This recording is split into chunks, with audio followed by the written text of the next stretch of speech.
Sahabat Fresh Juice, sesaat lagi kita akan mendengarkan Fresh Juice Selasa 11 Juni 2024 bersama Romo Dwi Joko dari Surabaya. Selamat mendengarkan.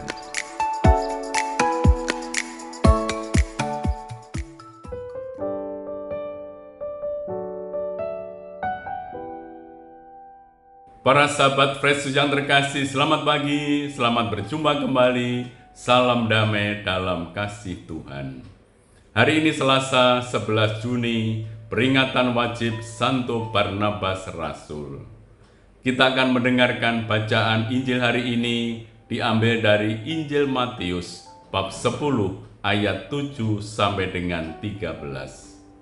Mari sejenak kita membuka hati untuk mendengarkan sabda Tuhan. Sekali peristiwa, Yesus berkata kepada murid-muridnya, "Pergilah dan beritakanlah, kerajaan surga sudah dekat. Sembuhkanlah orang-orang sakit, bangkitkanlah orang mati, tahirkanlah orang-orang kusta, usirlah setan-setan. Kamu telah menerima dengan cuma-cuma, karena itu berilah dengan cuma-cuma pula. Janganlah kamu membawa emas atau perak atau tembaga dalam ikat pinggangmu. Janganlah kamu membawa bekal dalam perjalanan. Janganlah kamu membawa baju 2 helai, kasut atau tongkat, sebab seorang pekerja patut mendapat upahnya.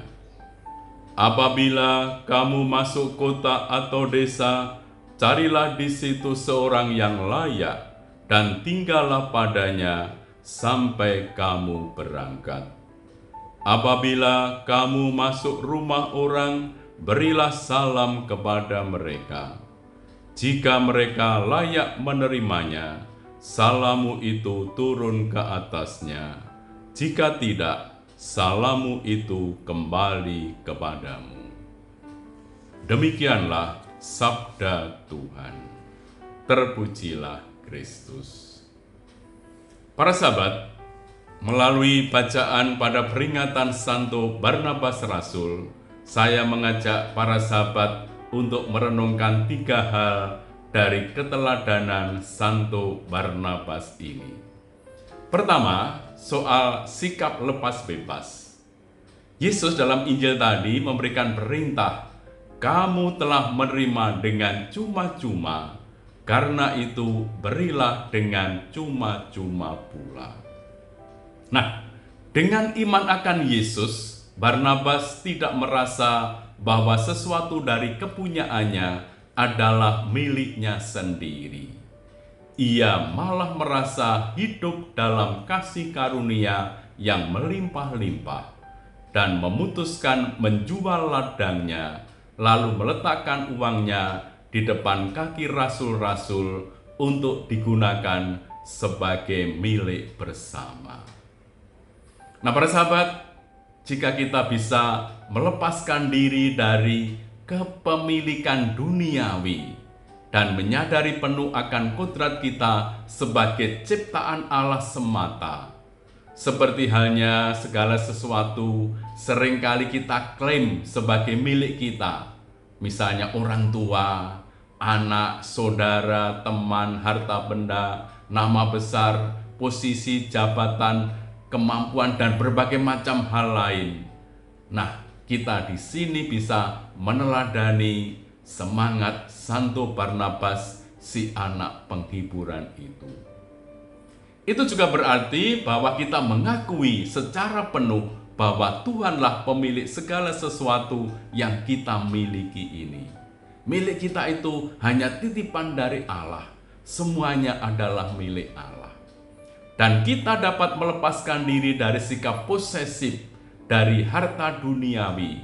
Dan ini merupakan bukti iman kita akan penyertaan dan kasih Allah sepanjang kehidupan kita.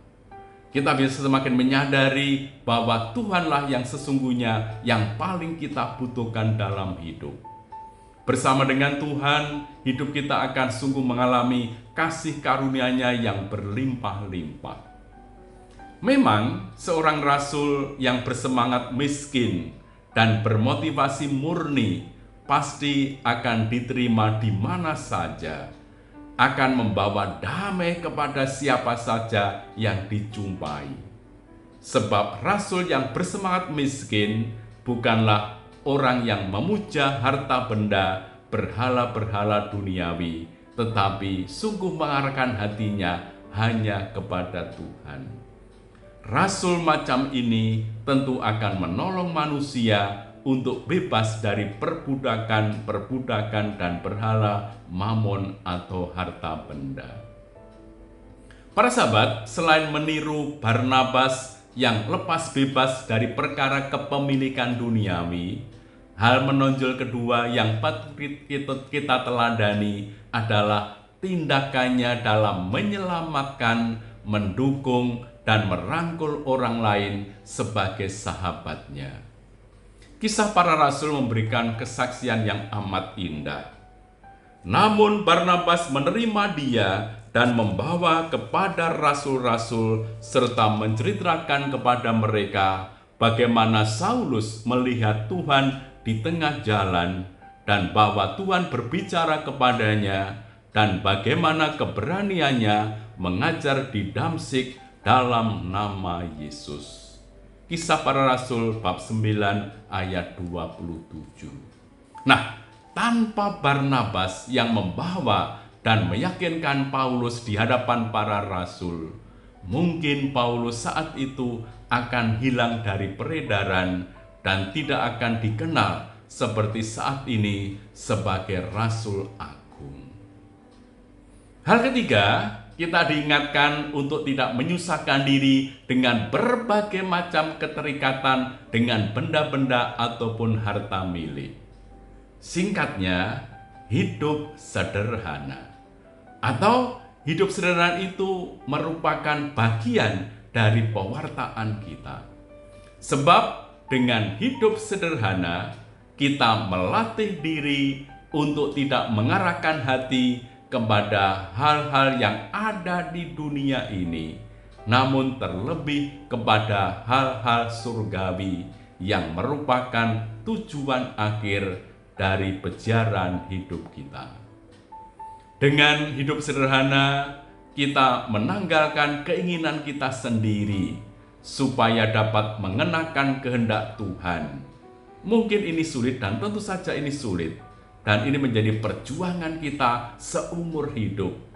Namun justru di sanalah sesungguhnya terletak kebahagiaan kita yang sejati.